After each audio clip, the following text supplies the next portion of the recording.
그녀는 들어갔습니다. 하지만 나오지 않았습니다. 2005년 7월 12일 경기도 성남시 분당구 판교동 L아파트 101동 45세 여성 김미숙은 오후 2시 35분에 이 건물로 들어갔습니다. CCTV가 그녀의 뒷모습을 선명하게 포착했죠. 연보라색 블라우스, 베이지색 핸드백, 그것이 마지막 기록이었습니다. 그녀는 나오지 않았습니다. 단지 출구 CCTV에 그녀의 모습은 찍히지 않았죠. 차도 그대로였습니다. 지하주차장에 은색 소나타가 덩그러니 서 있었습니다. 마치 주인이 잠시 뒤에 돌아올 것처럼. 경찰은 건물을 샅샅이 뒤졌습니다. 옥상 물탱크실, 비상계단, 지하 기계실까지. 머리카락 한 올 발견되지 않았죠. 301세대 규모의 거대한 콘크리트 구조물이 한 사람을 통째로 삼켜버린 것 같았습니다. 2005년 여름, 대한민국은 부동산이라는 이름의 열병을 앓고 있었습니다. 판교 신도시 분양 소식에 모델하우스 앞에는 밤새 텐트촌이 형성됐죠. 번호표 하나를 위해 이틀 밤을 노숙하는 사람들로 넘쳐났습니다. 집값은 하루가 다르게 치솟았고 분양권 하나에 수천만 원의 프리미엄이 붙던 시절이었죠. 김미숙도 그 열병 환자 중 하나였습니다. 101동 2307호 23층 남양 로얄동. 평생을 아끼고 모아 손에 넣은 꿈의 공간이었죠. 입주를 사흘 앞둔 날 그녀는 인테리어 마무리를 점검하러 새 집을 찾았습니다. 가방 안에는 잔금으로 치를 현금 3천만 원이 들어있었죠. 그녀는 어디로 간 걸까요? 23층까지 올라간 여자가 어떻게 흔적도 없이 증발할 수 있었을까요? 그리고 가방 안에 있던 3천만 원은 대체 어디로 사라진 걸까요? 3년이 지난 2008년 여름, 장마철 습기와 함께 101동 2307호 안방에서 이상한 냄새가 나기 시작했습니다. 달콤하면서도 역겨운, 한 번 맡으면 잊을 수 없는 냄새였죠. 진실은 벽 뒤에 있었습니다. 지금부터 그 전말 속으로 들어가 보겠습니다.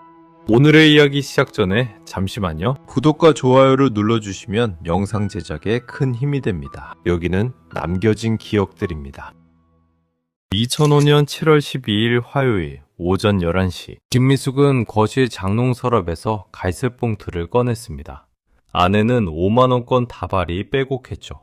인테리어 잔금으로 치를 현금 3천만 원이었습니다. 미숙은 돈다발을 베이지색 핸드백에 옮겨 담으며 속으로 계산했습니다. 분양가 4억 2천에 프리미엄 8천, 여기에 인테리어 5천까지.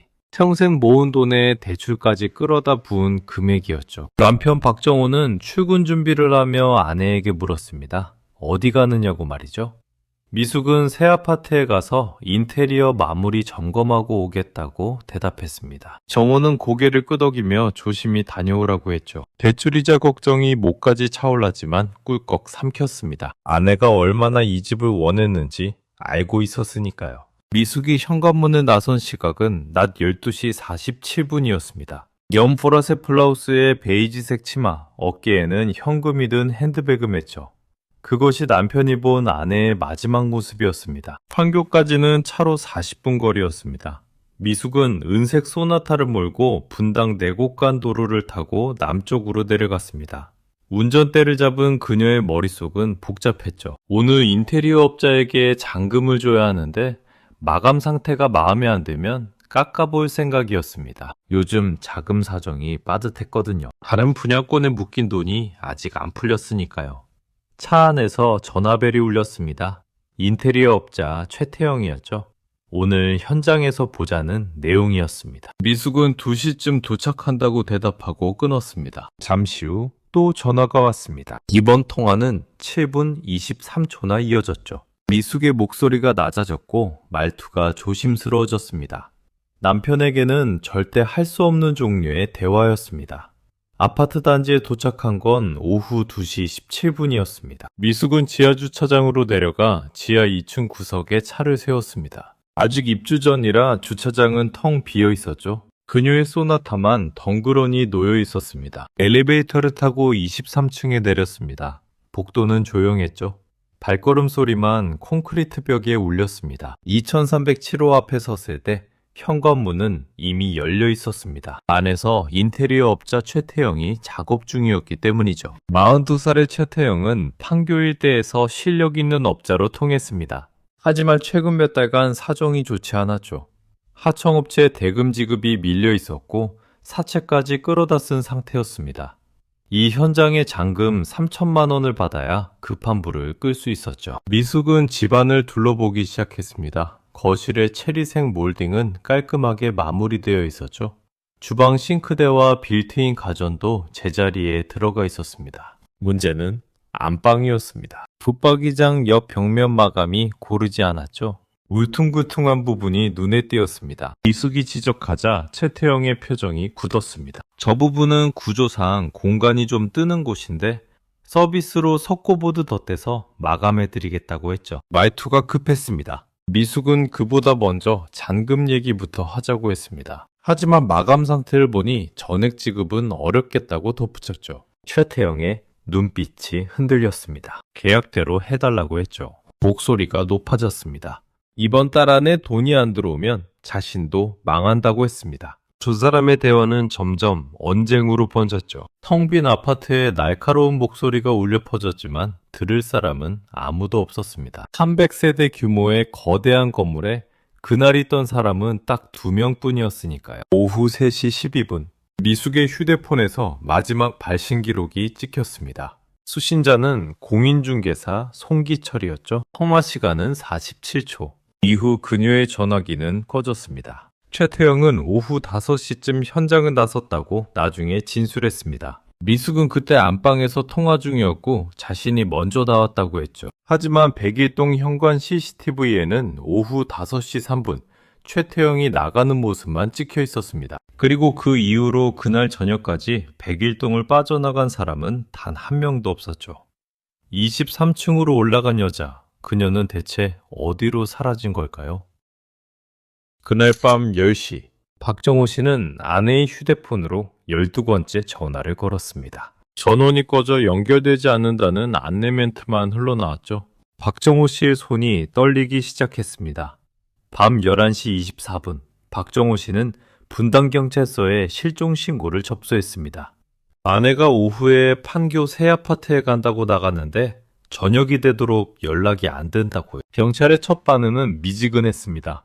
성인 여성의 가출 가능성을 먼저 떠올린 거죠. 하지만 박정호 씨가 아내 가방에 현금 3천만 원이 들어있다고 말하자 분위기가 달라졌습니다. 새벽 1시, 경찰은 L아파트 단지로 출동했습니다. 단지는 어둠 속에 잠겨 있었죠. 가로등만 드문드문 켜져 있었고 300세대가 넘는 아파트 창문 중 불이 켜진 곳은 단 하나도 없었습니다. 입주 전이었으니까요. 텅 빈 콘크리트 구조물이 밤하늘 아래 묵직하게 서 있었습니다. 경찰은 먼저 지하 주차장으로 내려갔습니다. 지하 2층 구석에 은색 소나타가 서 있었죠. 문은 잠겨 있었고 내부에는 아무도 없었습니다. 뒷좌석에 생수병 하나와 접힌 우산이 보였죠. 차 상태는 멀쩡했습니다. 마치 주인이 잠시 뒤에 돌아올 것처럼. 관리사무소 직원을 불러 백일동 2307호의 문을 열었습니다. 내부는 고요했죠. 인테리어 공사는 거의 끝나 있었고 새 장판과 벽지 냄새가 코를 찔렀습니다. 거실, 주방, 작은 방, 안방, 방마다 불을 켜고 확인했지만 사람의 흔적은 없었습니다. 핸드백도 신발도 어떤 소지품도 발견되지 않았죠. 경찰은 수색 범위를 넓혔습니다. 백일동 전체를 훑기 시작한 거죠. 1층부터 25층까지 비상계단, 복도, 옥상 출입구, 물탱크실, 동의 트기 전까지 수색은 계속됐습니다. 결과는 허탕이었죠. 새벽 5시 47분, 경찰은 단지 CCTV 영상을 확보했습니다. 오후 2시 17분에 미숙의 차량이 들어간 건 확인됐지만 이후 그 차가 나간 기록은 없었죠. 지하주차장에 차가 있으니 당연한 결과였습니다. 문제는 따로 있었습니다. 오후 2시 35분 미숙이 백일동 엘리베이터를 타는 모습이 찍혔습니다. 그리고 그 이후 백일동 현관을 빠져나간 사람은 오후 5시 3분에 최태영 뿐이었죠. 미숙이 건물을 나간 기록이 없다는 뜻이었습니다. 담당 형사 오민철은 영상을 반복해서 돌려봤습니다. 혹시 미숙이 다른 사람 뒤에 가려져 나간 건 아닐까? 하지만 그날 오후 백일동을 드나든 사람은 미숙과 최태영 단 2명이었습니다. 23층 복도에는 CCTV가 없었죠. 2005년 당시 신축 아파트의 표준 사양은 단지 입구와 동현관에만 카메라를 설치하는 것이었습니다. 각층 복도는 사각지대였습니다. 오민철 형사는 최태영을 긴급 소환했습니다. 새벽 6시 분당 경찰서 조사실에서 첫 번째 조사가 시작됐죠. 최태영은 담담하게 진술했습니다. 오후 2시 40분쯤 미숙이 현장에 도착했고 마감 상태를 점검했다고 말이죠. 잔금 문제로 언쟁이 있었느냐는 질문에 그는 시인했습니다. 하지만 돈 문제는 원래 예민한 거 아니냐며 대수롭지 않게 말했죠. 오후 5시에 현장을 나설 때 미숙은 어디 있었느냐? 최태영은 안방에서 전화통화 중이었다고 대답했습니다. 누구랑 통화하는 것 같았느냐는 질문에는 모르겠다고 했죠. 남자인 것 같기도 했다고 덧붙였습니다. 자신이 인사하고 나왔는데 미숙이 손만 흔들었다고요. 오민철 형사는 최태영의 알리바이를 확인했습니다. 오후 5시 3분에 백일동에 나선 그는 5시 22분에 분당 정자동의 식당에서 저녁을 먹었죠. 카드 결제 기록이 남아 있었습니다. 이후 7시경 수원의 자택으로 귀가한 것도 확인됐죠. 미숙이 마지막으로 전화를 건 상대, 공인중개사 송기철도 소환됐습니다. 44살의 송기철은 미숙에게 2307호를 소개한 중개인이었죠. 그는 그날 오후 3시 12분에 미숙에게서 전화를 받은 건 맞다고 인정했습니다. 하지만 통화 내용은 별거 아니었다고 했죠. 입주 관련 서류 준비 여부를 물었을 뿐이라고요. 서십 7초짜리 통화치고는 내용이 빈약했습니다. 오민철 형사는 송기철의 눈을 똑바로 쳐다봤죠. 송기철은 시선을 피하지 않았지만 그의 오른손 검지가 미세하게 떨리고 있었습니다. 72시간이 지났습니다. 경찰은 백일동 전체를 3차례나 수색했죠. 옥상부터 지하 4층 기계실까지 공용 창고, 분리수거장, 전기실, 통신실, 심지어 엘리베이터 피트와 덕트 공간까지 열어봤습니다. 아무것도 나오지 않았죠. 김미숙은 분명 백일동 안으로 들어갔습니다. 하지만 나온 기록이 없죠. 차는 지하 주차장에 그대로 있습니다. 그런데 건물 안 어디에도 그녀가 없습니다. 302 세대를 품은 거대한 콘크리트 구조물, 23층짜리 건물이 한 사람을 통째로 삼켜버린 것 같았습니다. 형사 오민철은 2307호 안방에 서서 벽을 응시했습니다. 새로 바른 벽지에서 풀냄새가 났죠.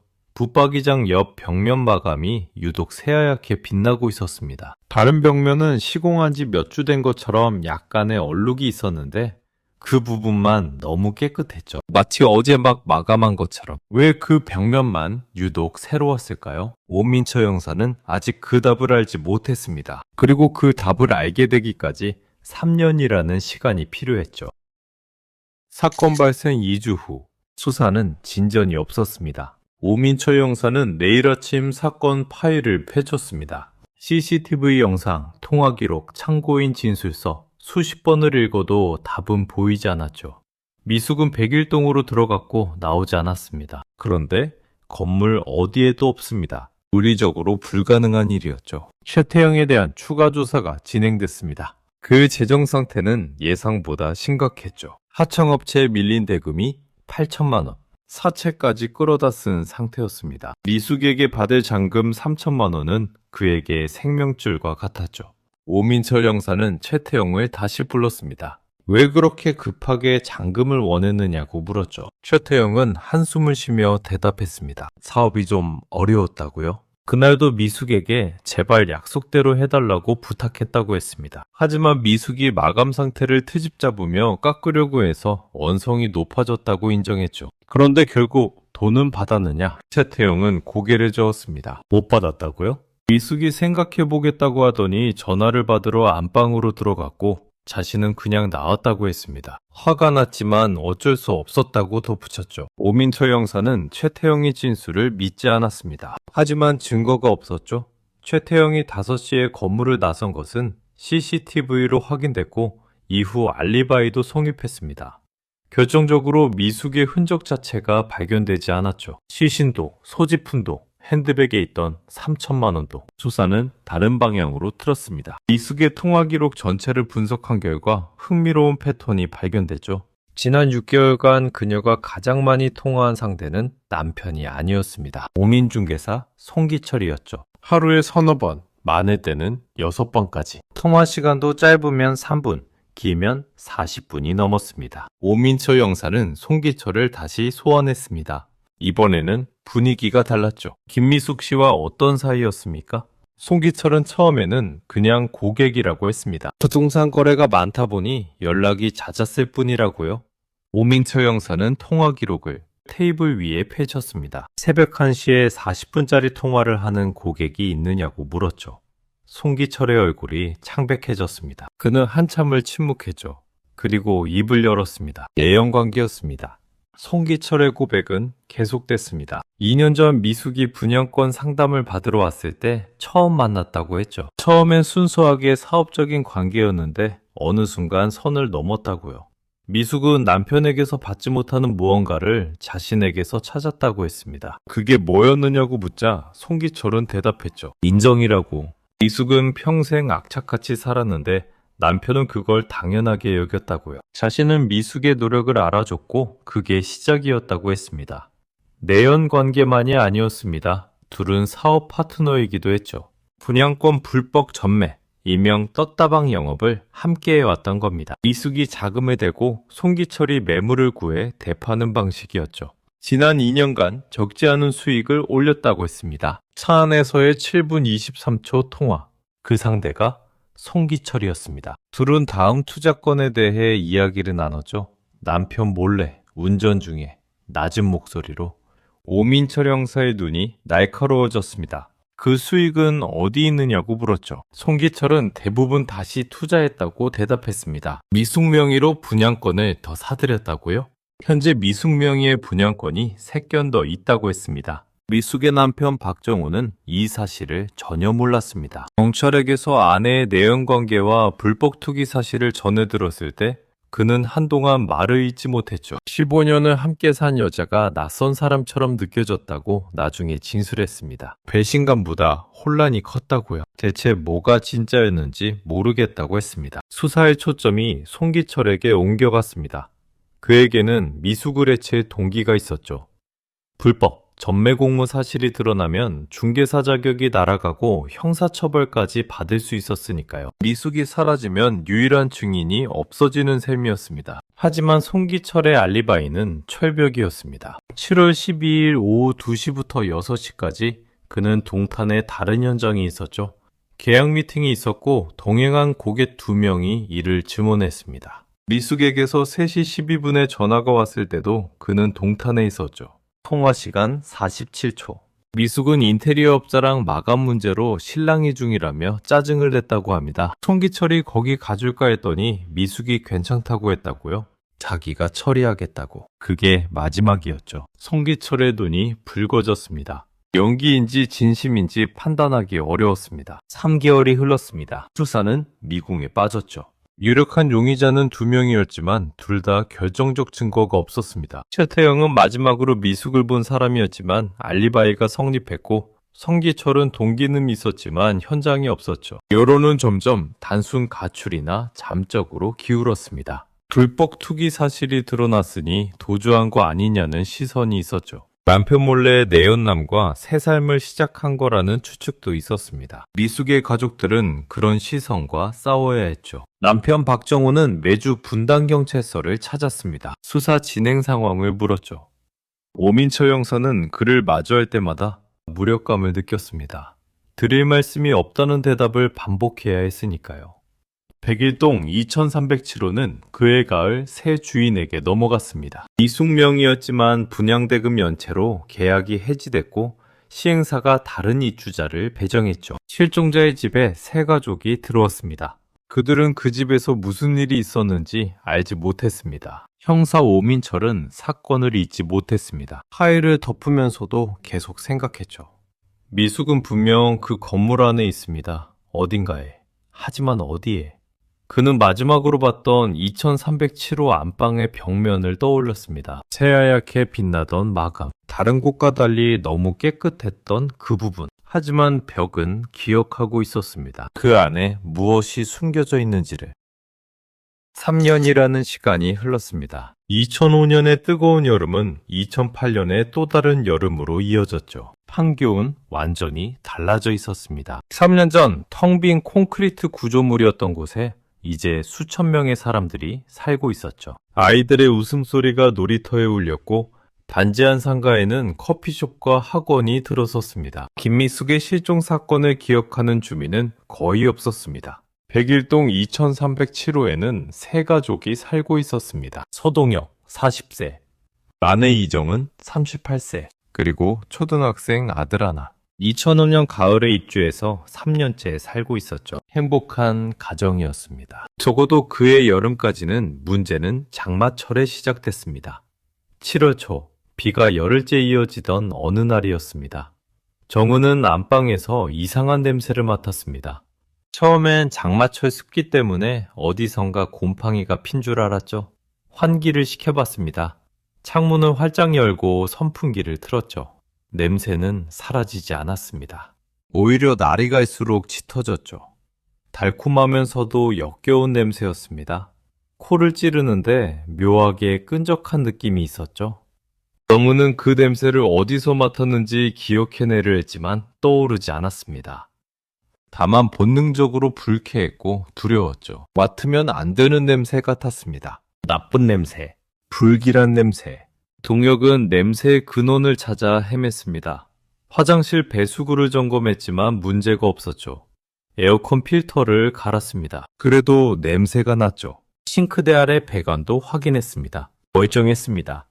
냄새는 여전했고요. 위치를 좁히는데 일주일이 걸렸습니다. 안방 붙박이장 근처였죠. 이상했습니다. 붙박이장 문을 열면 냄새가 더 강해졌거든요. 처음엔 장 안에 뭔가 썩은 게 있나 싶었습니다. 옷을 다 꺼냈죠. 이불도 빼고 수납함도 열어보고 구석구석 뒤졌습니다. 아무것도 없었습니다. 동혁은 고개를 갸웃했습니다. 옷장 안이 아니면 어디지? 그때 문득 벽을 바라봤습니다. 붙박이장 뒤쪽 벽. 혹시 손가락 관절로 벽을 두드려 봤습니다. 둔탁한 소리가 났죠. 다른 벽을 두드려 봤습니다. 간단한 느낌이었습니다. 다시 붙박이장 뒤쪽 벽. 분명히 달랐습니다. 속이 빈 것. 같은 울림이 있었죠. 콘크리트가 아니었습니다. 그리고 두드린 부분 주변으로 냄새가 더 심했습니다. 벽지를 자세히 들여다봤습니다. 변색된 부분이 있었죠. 누런색이 배어 있었습니다. 물기가 스민 것 같기도 하고 기름때 같기도 했죠. 장마철 습기 때문인가 싶었지만 그 부분만 유독 색이 달랐습니다. 마치 안에서 뭔가가 스며나온 것처럼. 정우는 남편의 어깨 너머로 벽을 바라봤습니다. 갑자기 소름이 돋았죠. 저 안에 뭐가 있는 거야? 목소리가 떨렸습니다. 동혁은 대답하지 못했습니다. 자신도 무서웠으니까요. 관리사무소에 연락했습니다. 2307호 시공 당시 도면을 확인하고 싶다고 했죠. 원래 구조와 지금 상태가 다른 것 같다고요. 관리소장은 준공 도면을 찾아줬습니다. 도면을 펼쳐봤습니다. 안방 북쪽 평면은 콘크리트 내력벽으로 표시되어 있었습니다. 두께 20cm. 그런데 실제 벽을 두드리면 속이 빈 소리가 났죠. 석고보드가 덧대져 있다는 뜻이었습니다. 원래 설계에 없는 구조물이 추가되어 있었던 겁니다. 동혁은 철거업체를 불렀습니다. 7월 18일 금요일 오후 인부 2명이 도착했죠. 젊은 인부와 중년 인부 둘 다 작업복 차림이었습니다. 안방에 들어서자마자 젊은 인부가 얼굴을 찡그렸죠. 무슨 냄새가 이래요? 중년 인부는 대답하지 않았습니다. 그의 표정이 묘하게 굳어 있었죠. 붙박이장을 분해하기 시작했습니다. 문짝을 떼어내고 선반을 빼고 프레임을 해체했죠. 1시간이 걸렸습니다. 붙박이장이 완전히 치워지자 벽면이 드러났습니다. 하얀 석고보드였습니다. 표면에 누런 얼룩이 곳곳에 번져 있었죠. 마치 안에서 무언가가 흘러나와 서서히 스며든 것 같은 자국이었습니다. 냄새는 코를 찌를 정도로 강해졌죠. 인부들의 얼굴이 일그러졌습니다. 점원은 손으로 코를 막았습니다. 중년 인부가 벽을 한참 바라봤습니다. 그리고 나지막이 말했죠. 사모님, 저 뭔지 알 것 같은데? 혹시 경찰 먼저 부르시는 게... 동혁이 물었습니다. 왜요? 뭔데요?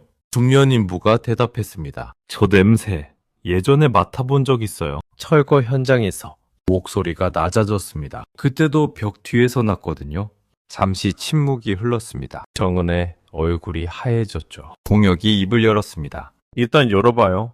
확인해야 신고를 하든 말든 하죠. 젊은 인부가 해머를 들었습니다. 석고보드에 조심스럽게 구멍을 내기 시작했죠. 첫 번째 타격. 둔탁한 소리와 함께 표면에 금이 갔습니다. 두 번째 타격. 작은 구멍이 뚫렸죠. 그 순간 악취가 폭발하듯 쏟아져 나왔습니다. 젊은 인부가 비명을 지르며 뒤로 물러났습니다. 해머가 바닥에 떨어졌죠. 중년 인부는 고개를 돌리고 헛구역질을 했습니다. 정우는 현관 쪽으로 뛰쳐나가죠. 동혁만 그 자리에 서 있었습니다. 눈을 떼지 못했죠. 구멍 안쪽으로 뭔가 보였습니다. 어둠 속에서 하얗게 빛나는 것. 손전등을 가져왔습니다. 떨리는 손으로 구멍 안을 비쳤죠. 떼었습니다. 구멍을 넓혔습니다. 아무도 말이 없었죠. 숨소리만 거칠게 들렸습니다. 벽 뒤의 공간이 점점 드러났습니다. 30cm 정도의 좁은 틈새. 콘크리트 내력벽과 덧댄 석고보드 사이에 데드 스페이스. 설계 도면에 없는 있어서는 안 되는 공간. 그 안에 사람이 있었습니다. 아니, 사람이었던 것이 있었습니다. 내꼬의 상태였죠.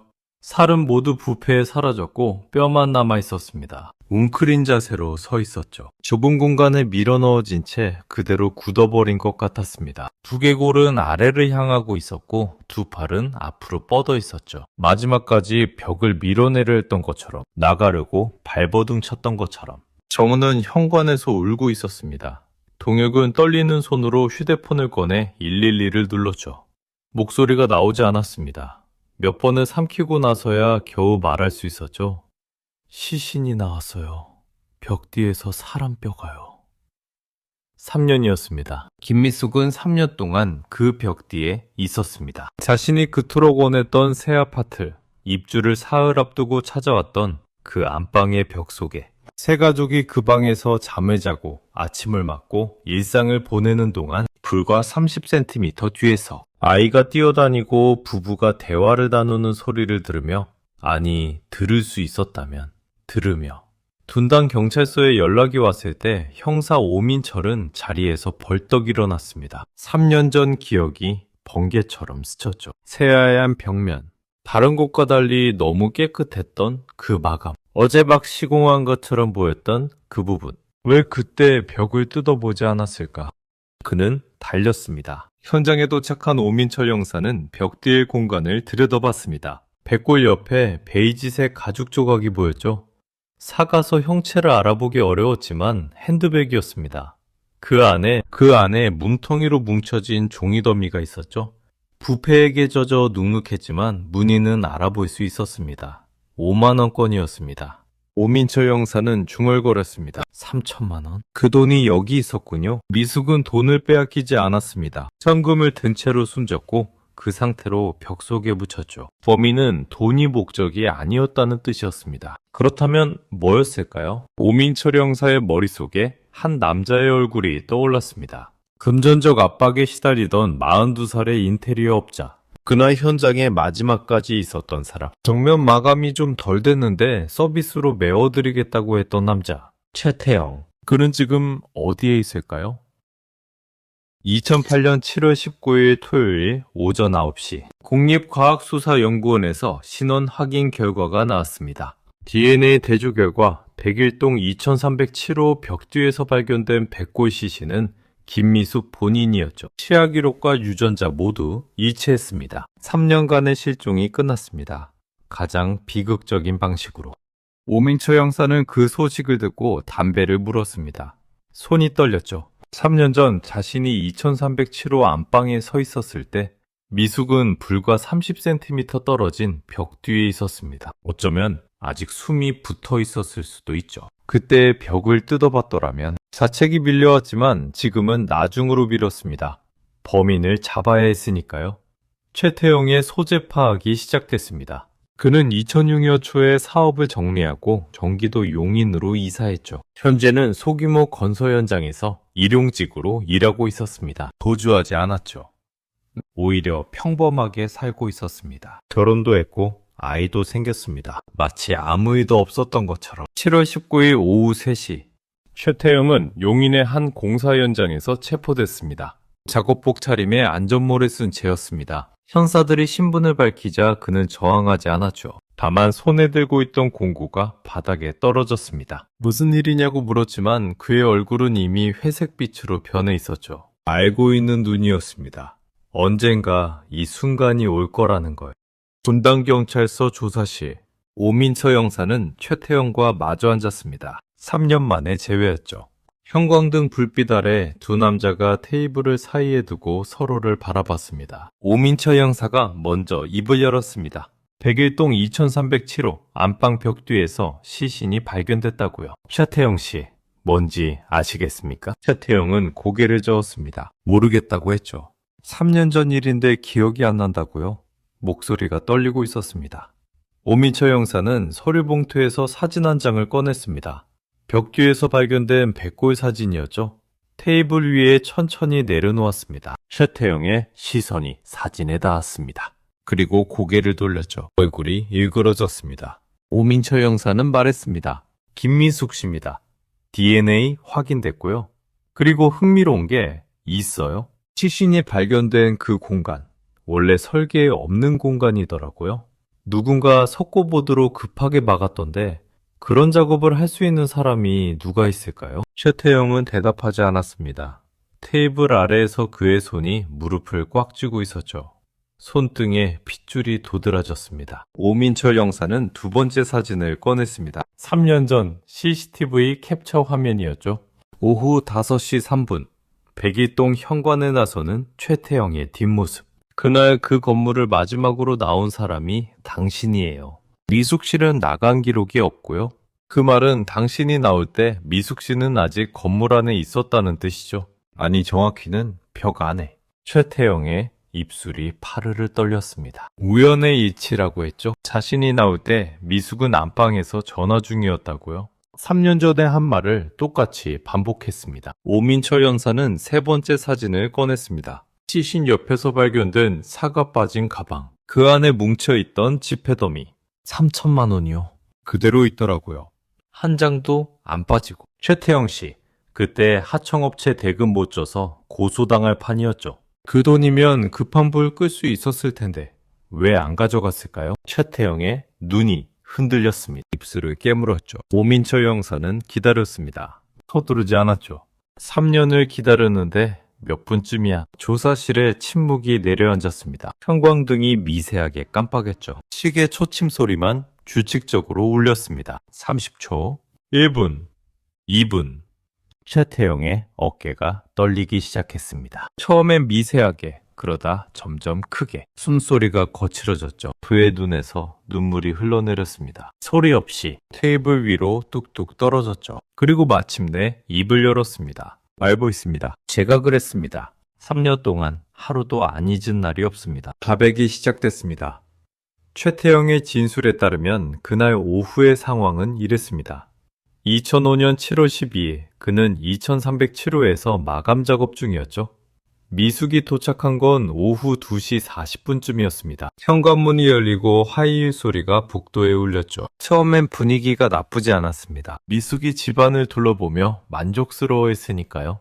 문제는 안방 벽면이었습니다. 시공 과정에서 생긴 공간이 있었죠. 콘크리트 내력벽과 단열재 사이에 설계오차로 30cm 정도의 틈새가 발생했습니다. 원래는 건축사에 보고하고 정식으로 마감해야 했지만 최태영은 시간과 비용을 아끼려고 그냥 석고보드로 덮어버렸죠. 그게 첫 번째 거짓말이었습니다. 미숙이 그 부분을 지적했습니다.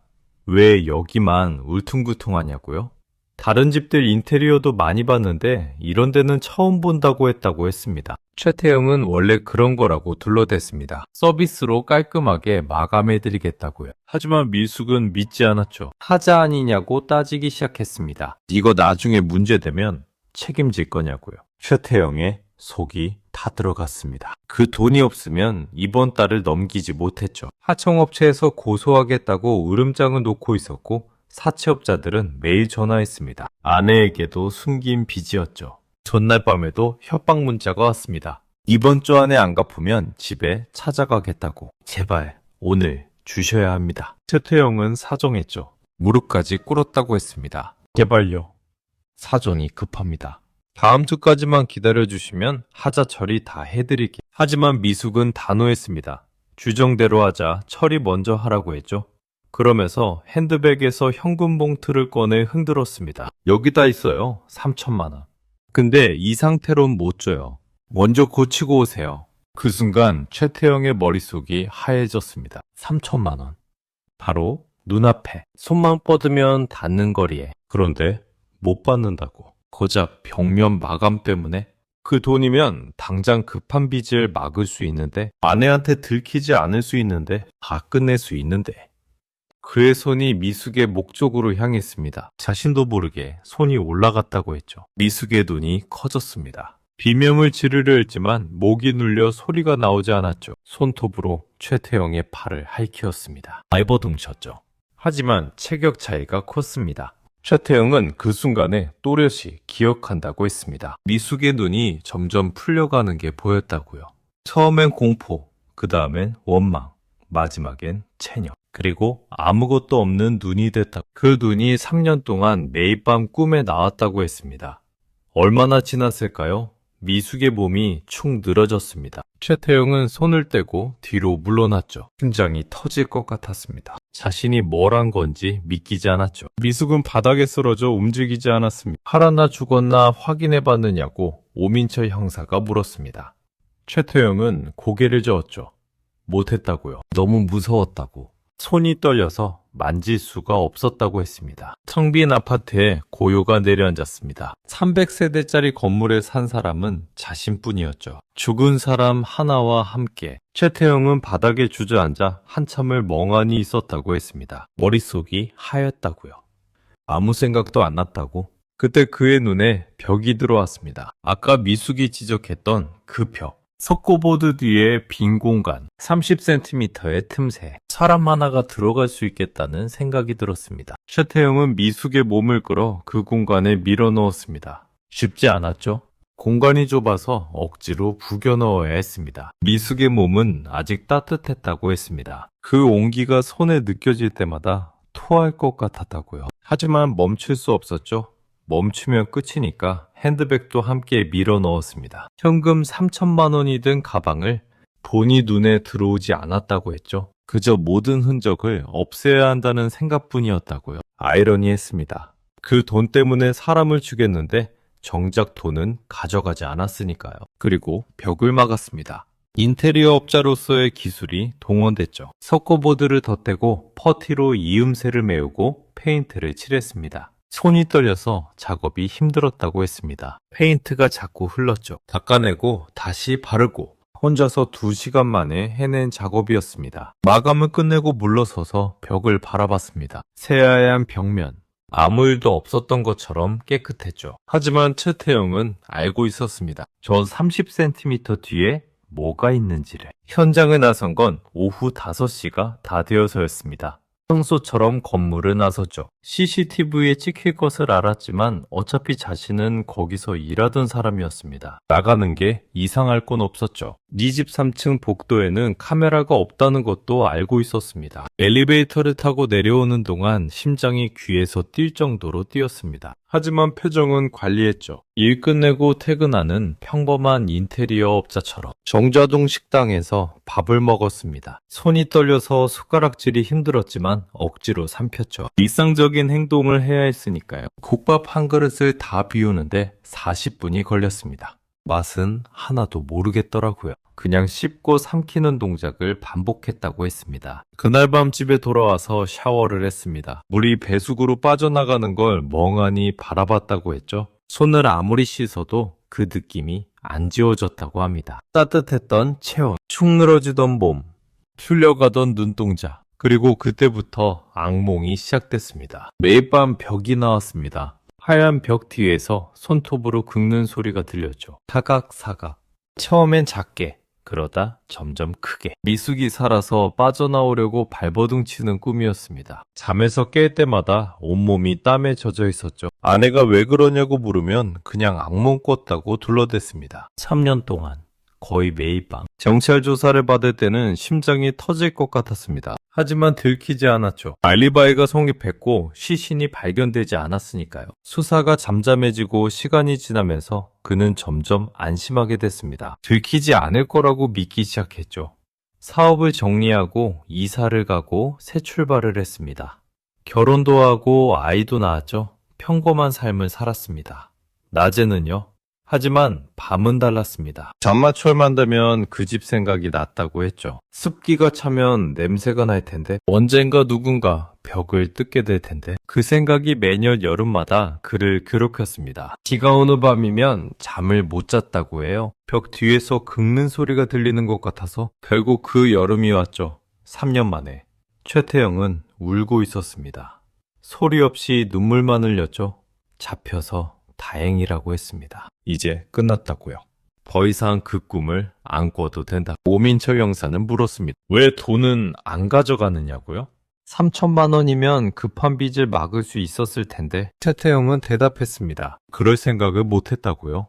사람을 죽이고 나니 머릿속이 하얘져서 돈 같은 건 눈에 들어오지 않았다고 했습니다. 그냥 치워야 한다, 숨겨야 한다, 들키면 안 된다. 그 생각뿐이었다고요. 오민철 형사는 고개를 끄덕였습니다. 역설적으로 그 행동이 최태영의 범행을 증명해줬죠. 강도라면 돈을 가져갔을 겁니다. 하지만 돈이 그대로 있었다는 건 범인이 금전 목적이 아니었다는 뜻이었죠. 우발적 범행, 그리고 패닉 상태에서의 은폐, 모든 퍼즐이 맞춰졌습니다. 미숙이 백일동에 들어갔지만 나오지 않은 이유, 차가 지하주차장에 그대로 있던 이유, CCTV 사각지대인 23층 복도에서 모든 일이 벌어진 이유, 그리고 그 벽면만 유독 새하얗게 빛났던 이유까지. 최태영은 살인 및 시체은닉 혐의로 구속 기소됐습니다. 그는 법정에서 모든 혐의를 인정했죠.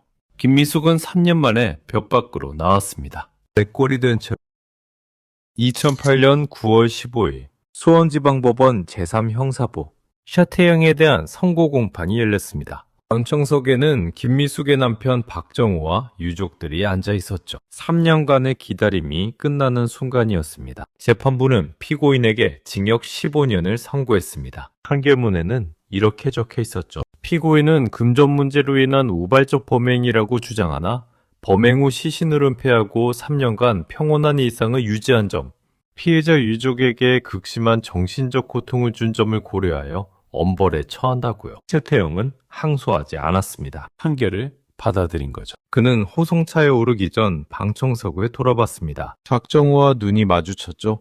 고개를 숙였습니다. 사죄인지 회피인지 알 수 없는 동작이었습니다. 박정호는 아무 말도 하지 않았습니다. 표정도 없었죠.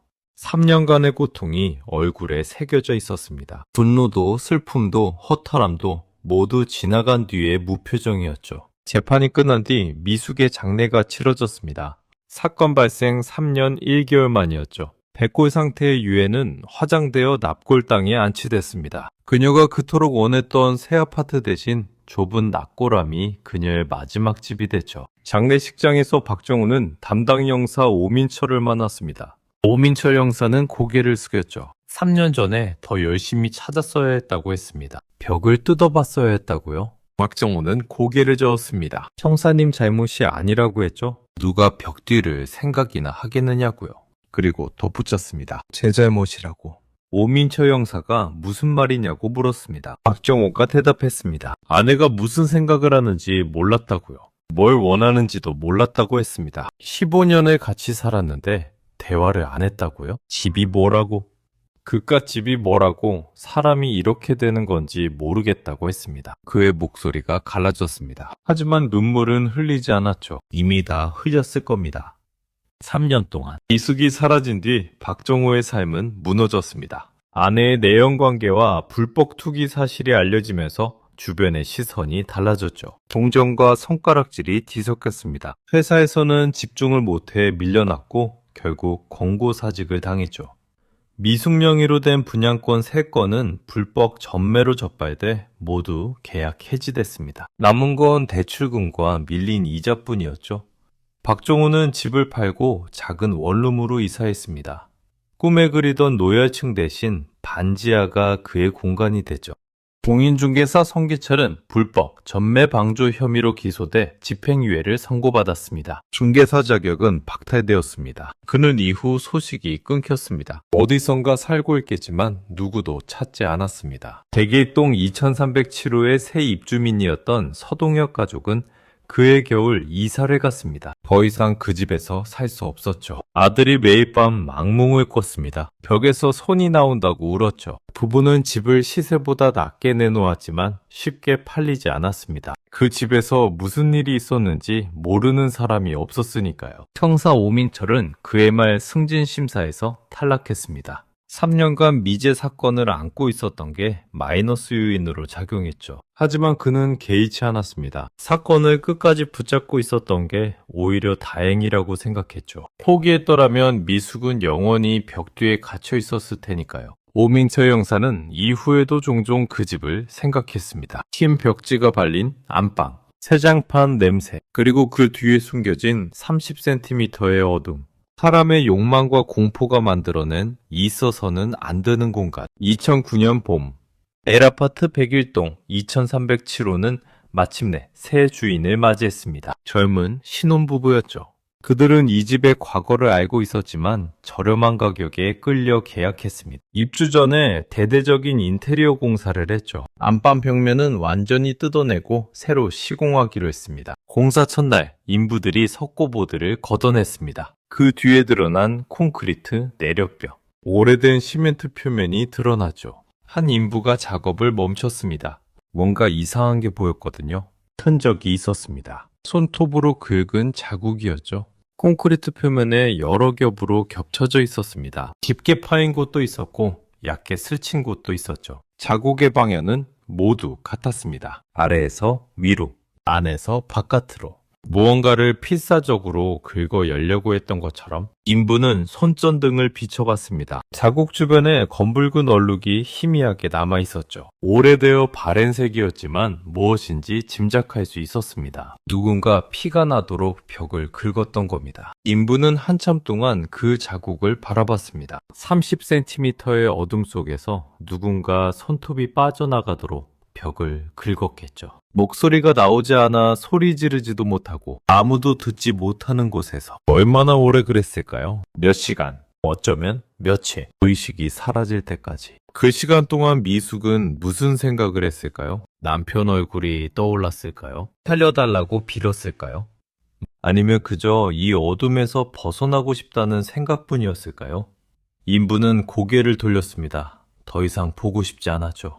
작업은 계속됐습니다. 새 석고보드가 덧대졌죠. 이번에는 정식으로 설계대로 손톱 자국은 새하얀 벽 뒤로 다시 숨겨졌습니다. 페인트가 발리고 벽지가 붙었죠.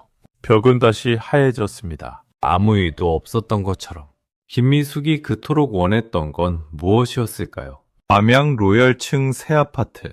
평생 모은 돈과 대출까지 끌어모아 손에 넣은 공간. 그녀는 그 집을 단 한 번도 자신의 것으로 누리지 못했습니다. 입주 3일 전 꿈의 문턱에서 멈춰버렸죠.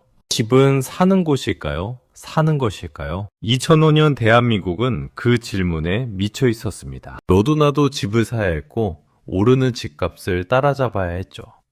그 광풍 속에서 사람들은 많은 것을 잃었습니다.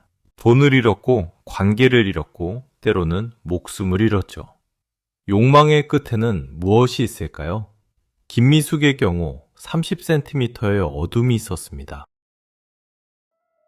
2008년 가을 사건이 마무리된 후 한 기자가 오민철 형사에게 물었습니다. 이 사건에서 가장 기억에 남는 게 뭐냐고요? 오민철 형사는 잠시 생각하다 대답했습니다. 벽이라고요. 하얗고 깨끗한 벽이라고 했습니다. 기자가 무슨 뜻이냐고 되물었죠. 오민철 형사는 말했습니다. 우리는 매일 벽을 봅니다. 집에서, 사무실에서, 길거리, 건물에서. 근데 그 벽 뒤에 뭐가 있는지는 아무도 신경 쓰지 않죠. 그냥 벽이니까요. 당연히 아무것도 없을 거라고 생각합니다. 그런데 아니었습니다. 3년 동안 사람이 있었어요. 그 하얀 벽 뒤에. 기자는 더 이상 질문하지 못했습니다. 2005년부터 2008년까지 대한민국 부동산 시장은 광란의 시기를 보냈습니다. 분양가 상한제가 무력화되고 재건축 규제가 풀리고 신도시 개발 호재가 쏟아졌죠. 집값은 천정부지로 치솟았고 영끌과 비투가 일상이 됐습니다. 모두가 집을 사야 했고 더 큰 집으로 옮겨야 했죠. 그 와중에 많은 것들이 벽 뒤로 숨겨졌습니다. 대출이자에 허덕이는 가정이 있었고 투기 실패로 무너지는 삶이 있었죠. 부부간의 비밀이 있었고 이웃 간의 무관심이 있었습니다. 콘크리트 벽은 그 모든 것을 가려줬죠. 보이지 않으면 없는 거니까요. 김미숙은 그 시대가 만들어낸 비극이었습니다. 가해자이기도 했고요. 불법 투기에 가담했고 가정을 속였죠. 하지만 그 대가로 벽 뒤에서 3년을 보내야 했던 건 그녀뿐이었습니다. L아파트 101동은 지금도 그 자리에 서 있습니다. 수천 개의 창문에 불이 켜지고 꺼지며 수천 명의 사람들이 일상을 살아가죠. 2307호에도 세 가족이 살고 있습니다. 아이들이 뛰어다니고 저녁이면 밥 짓는 냄새가 나죠. 아무도 그 벽 뒤를 생각하지 않습니다. 어쩌면 우리 모두의 벽 뒤에는 무언가가 숨겨져 있는지도 모릅니다. 차마 마주하지 못한 진실이, 외면해온 고통이, 잊고 싶은 기억이. 우리는 그 위에 깨끗한 벽지를 바르고 살아가죠. 하지만 장마는 매년 돌아옵니다. 습기는 벽을 타고 스며들고 숨겨진 것들은 언젠가 냄새를 풍기기 시작하죠. 김미숙이 그랬던 것처럼. 당신의 관심이 잊혀진 이름들을 다시 세상에 남깁니다. 구독과 좋아요는 지워진 기억 위에 남겨지는 또 하나의 기록입니다. 여기는 남겨진 기억들입니다.